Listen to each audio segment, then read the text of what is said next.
du og jeg har sølvbryllup om 3,5 år. Det har jeg slet ikke tænkt på. Du har bare været der. Du var en ung ingeniørstuderende, der kom ind og passede telefonen. Og så faldt vi sådan lidt i snak, og så fortalte du, altså det der med at lave sådan nogle asfaltprøver, og skal lave asfalt ude på motorvejen, det gider jeg altså ikke meget. Det er meget sjovere det her.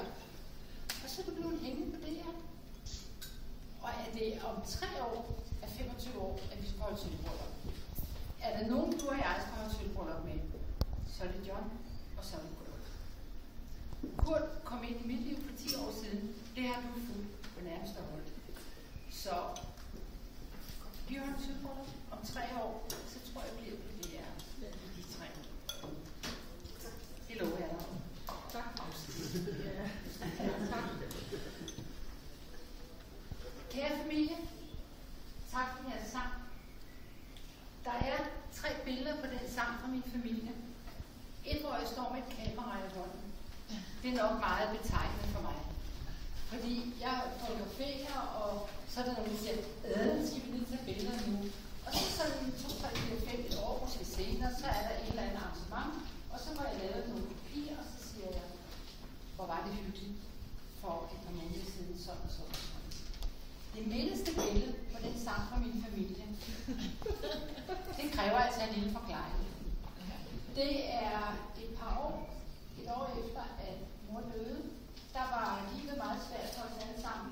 Så min søskende og jeg, vi tog på skiferie i Sælen, og børnene er ikke ret store. Og det er nytårsaften, og så skulle vi hygge os lidt. Kender I så de der, man tror der i nytårsaften? Så tænkte jeg brækkede sådan en af, og så kom jeg, altså der er små børn til stede, det var ikke særlig pædagogisk. Så kom jeg den lille op i næsen, og så holdt jeg på den anden næsebord, så når jeg skulle sige noget til mine små, Ditte og Dan og så videre, så snakkede jeg jo gennem den der, det var helt, altså i dag kan jeg jo se, hvor upædagogisk det var. Det var meget sjovt dengang, og det er derfor, at der er taget det billede. Det er også sjovt i det. Det tredje billede, det er jo taget i den tid, hvor jeg lever nu, fordi det er i Havnsø, og det er jo der, hvor jeg slapper af og har mit lille fristed, når at jeg svømmer og har det meget hyggeligt med Kurt derovre. Jeg passer på det. Kurt er mit livredder.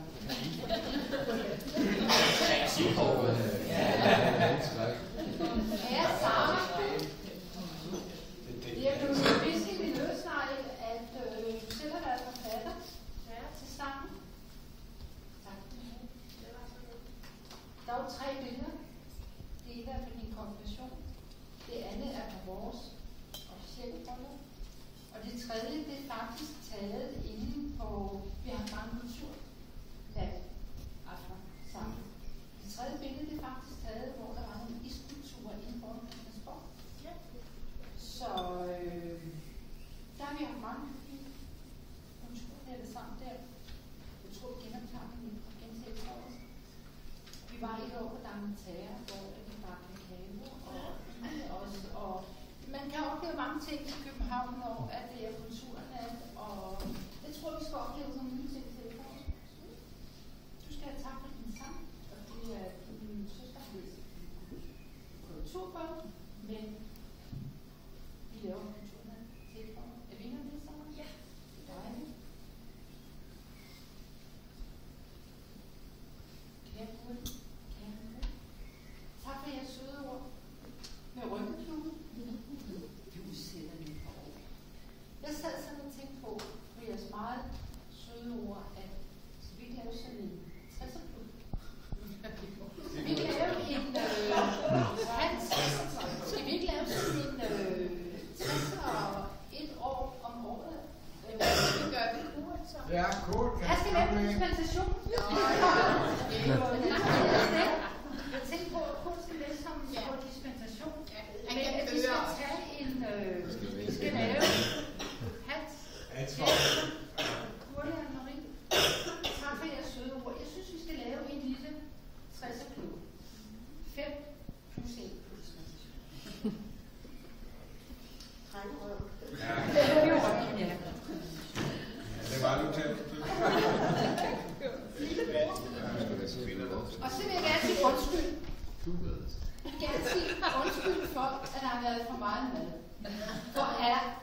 tænkt, at stakkels Petro, som er her nu, den Steve, de kommer lidt.